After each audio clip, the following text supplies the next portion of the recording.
میرے تمام سننے والوں کو مسیح میں میرا سلام۔ آج ہم بائبل مقدس میں سے چند ایسے حوالے پڑھیں گے جس میں خداوند یسوع مسیح نے ہماری خاطر دکھ، تکلیف اور مصیبتیں برداشت کیں۔ ہمارے تمام گناہوں کا کفارہ خداوند یسوع مسیح نے ادا کیا اور آخرت میں موت کو گلے لگایا، لیکن تیسرے دن وہ مردوں میں سے جی اٹھے اور ہمارے لیے نجات کا باعث بنے۔ تو میرے عزیزو، آئے ہم بائبل مقدس میں سے چند حوالے دیکھتے ہیں۔ پہلا پطرس اس کا پہلا باب اور اس کی تیسری آیت، زندہ امید۔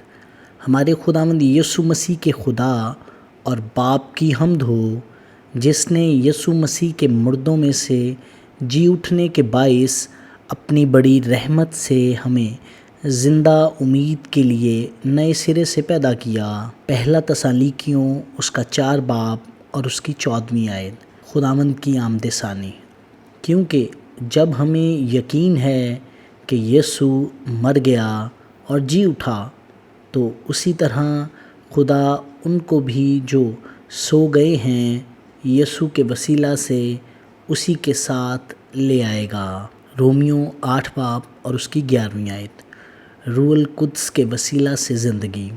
اور اگر اسی کا روح تم میں بسا ہوا ہے جس نے یسوع کو مردوں میں سے جلایا، تو جس نے مسیح یسوع کو مردوں میں سے جلایا وہ تمہارے فانی بدنوں کو بھی اپنے اس روح کے وسیلہ سے زندہ کرے گا جو تم میں بسا ہوا ہے۔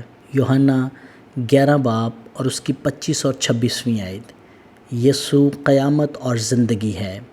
یسوع نے اس سے کہا، قیامت اور زندگی تو میں ہوں، جو مجھ پر ایمان لاتا ہے گو وہ مر جائے تو بھی زندہ رہے گا، اور جو کوئی زندہ ہے اور مجھ پر ایمان لاتا ہے وہ ابد تک کبھی نہ مرے گا۔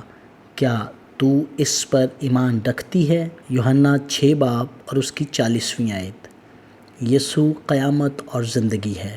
کیونکہ میرے باپ کی مرضی یہ ہے کہ جو کوئی بیٹے کو دیکھے اور اس پر ایمان لائے ہمیشہ کی زندگی پائے، اور میں اسے آخری دن پھر زندہ کروں گا۔ پہلا کرنتھیوں اس کا 6 باب اور اس کی 14ویں آیت، اپنے بدن خدا کے جلال کے لیے استعمال کرو، اور خدا نے خداوند کو بھی جلایا اور ہم کو بھی اپنی قدرت سے جلائے گا۔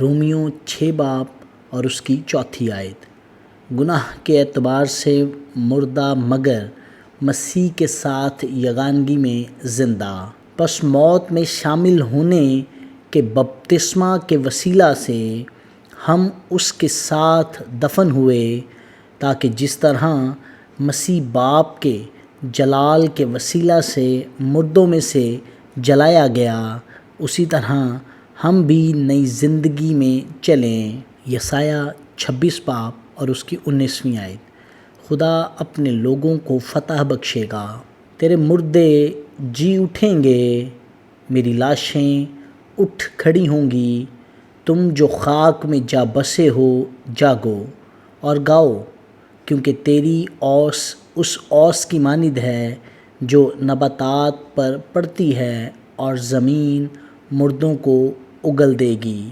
فلپیوں 3 باب اور اس کی 10 آیت، حقیقی راست بازی۔ اور میں اس کو اور اس کے جی اٹھنے کی قدرت کو اور اس کے ساتھ دکھوں میں شریک ہونے کو معلوم کروں اور اس کی موت سے مشابہت پیدا کروں۔